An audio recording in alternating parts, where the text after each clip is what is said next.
રાજકોટ કોંગ્રેસના ઉમેદવારોના પ્રચારનો અનોખો અંદાજ જોવા મળ્યો। વોર્ડ નંબર 8માં રણજીત મુંદવા અને મેહુલ પટેલે અનોખા અંદાજમાં પ્રચાર કર્યો। સ્કૂટર પર માઇક લગાવી મતદારોને રીઝવવા માટે ઉમેદવારો નીકળ્યા। છેલ્લી ઘડીના પ્રચારમાં રાજકીય પક્ષોએ એડી ચોટીનું જોર લગાવ્યું છે। આજે સાંજે 6 વાગે ચૂંટણી પ્રચારના પડઘમ શાંત થશે। સમય મર્યાદા પૂર્ણ થાય તે પહેલા ઉમેદવારો ઝંઝાવતી પ્રચાર કરી રહ્યા છે। રાજકોટના રાજકીય માહોલમાં કોંગ્રેસે ડોર ટુ ડોર સંપર્ક વધાર્યો છે।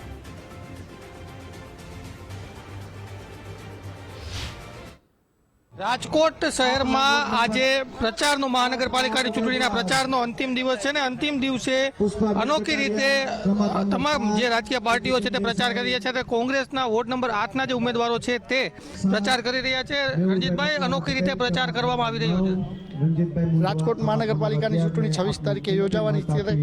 વોર્ડ નંબર 8ના કોંગ્રેસના અમે ઉમેદવારો ડોર ટુ ડોર પ્રચાર કરી પૂરો પરિપૂર્ણ કરી નાખ્યો છે। જ્યારે આજે છેલ્લો દિવસ પ્રચારનો હોય ત્યારે ભારતીય જનતા પાર્ટીના ભ્રષ્ટાચારને લઈને લોકોની વચ્ચે અમે જઈ રહ્યા છીએ। લોકોને ખાસ નમ્ર અપીલ કરવા માટે આજે બાઇક લઈ, સ્કૂટર લઈ અને માઇક લઈને પોતે નીકળી પડ્યા છીએ। હવે અમારે રસાલાની કોઈની જરૂર નથી। માત્ર ને માત્ર લોકોને કઈ રીતે અમે સમજાવી શકીએ, અમારી વાત કઈ રીતે લોકોના મગજમાં ઉતરી લઈ અને આજે રોજ જ્યારે પ્રચાર કરી રહ્યા છે પરિવર્તન કરવું અને લોકો પણ ટ્રાયમાં ભારતીય જનતા પાર્ટી થઈ ગયા છે। ચોક્કસ અન્ય ઉમેદવારો પણ છે।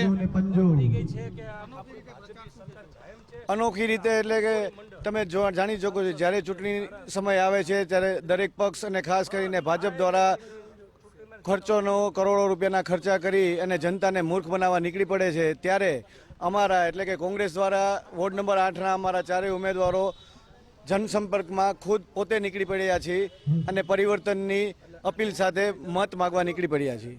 ચોક્કસ જે અલગ અલગ રીતે કાર્યકરો પણ છે। ગોપાલભાઈ, કઈ પ્રકારે પ્રચાર કરવામાં આવી રહ્યો છે? આજે અમે માઇક લઈને અમારા વોર્ડ નંબર 8માં અમે માઇક લઈને પ્રચાર કરવા નીકળ્યા છીએ। આજે અંતિમ દિવસ છે ને અંતિમ દિવસે તમામ રાજકીય પાર્ટીઓ એડી ચોટીનું જોર પ્રચારની અંદર લગાવી રહ્યા છે। કેમેરા પર્સન દેવજી રંગાડિયા સાથે ગૌતમ બેડા, ગુજરાત ફર્સ્ટ, રાજકોટ।